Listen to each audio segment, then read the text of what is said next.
ইলিশ মাছের এই রেসিপিটা বানানো হয়তোবা সবচাইতে সহজ, বাট কিছু টেকনিক তো আপনাকে ফলো করে তারপর আপনার এই রেসিপিটা তৈরি করতে হবে।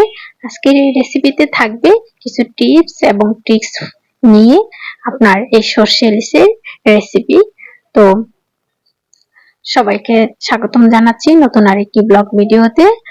তো আশা করি সবাই ভালো আছেন, আমিও আলহামদুলিল্লাহ ভালো আছি। তো আজকে আপনাদের মাঝে শেয়ার করব কিভাবে সর্ষে ইলিশ যেন তিতা না হয় সেভাবেই রান্না করে আপনাকে দেখাচ্ছি।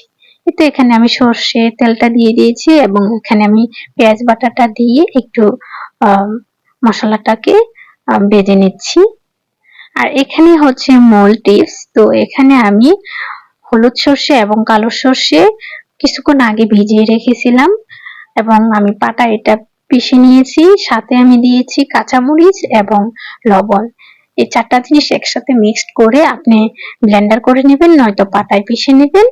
এভাবে আপনি মশলাটা যদি দিয়ে রেসিপিটা তৈরি করেন, আমি 100% শিওর দিয়ে বলতে পারবো আপনার সর্ষে ইলিশ কখনোই তিতা লাগবে না। তো এই তো আমি মশলাটাকে ভালোভাবে একটু কষিয়ে নিচ্ছি যেন সর্ষেটা তিতা ভাবটা চলে যায়। এখন আমি এখানে আর একটু সামান্য পরিমাণ পানি দিয়ে আবার মশলাটাকে একটু কষিয়ে নিব। এরপর আমি এখানে শুকনো মরিচের গুঁড়ো এবং হাফ চা চামচ হলুদের গুঁড়ো এবং হাফ চা চামচ ধনের গুঁড়ো মিক্সড করে মশলাটাকে ভালোভাবে নাড়াচাড়া দিয়ে মশলাটাকে কষিয়ে নেব। আসলে কি হয়, আপনার রান্নার মজাটা লুকিয়ে থাকে আপনার মশলা কষানোর উপর। আপনি যদি পরিমাণ মতো সব মশলা দিয়ে রেসিপিটা তৈরি করেন, মশলাটা কষান, তাহলে আপনার রান্নাটা হবে একদম মজাদার একটি রান্না হবে।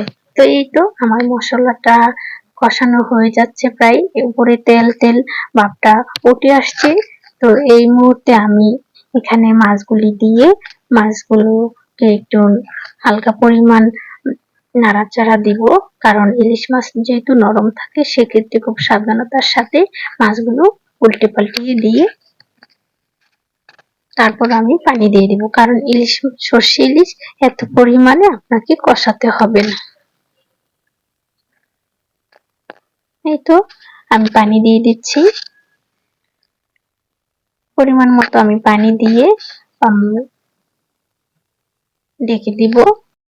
এই তো আমি এখানে কয়েক ফালি কাঁচামরিচ দিয়ে দিচ্ছি, এখন আমি ঢেকে দিব। তো আমার এই রেসিপিটা ফলো করে যদি আপনি তো রেসিপিটা বাসায় ট্রাই করেন, আমি ইনশাআল্লাহ 100% গ্যারান্টি দিয়ে বলতে পারবো আপনার সর্ষে ইলিশ কখনো তিতা লাগবে না। ভিডিওটা যদি আপনার কোনো অংশে একটু ভালো লেগে থাকে অবশ্যই সাবস্ক্রাইব করে পাশে থাকবেন। সবাই ভালো থাকবেন। আল্লাহ হাফেজ।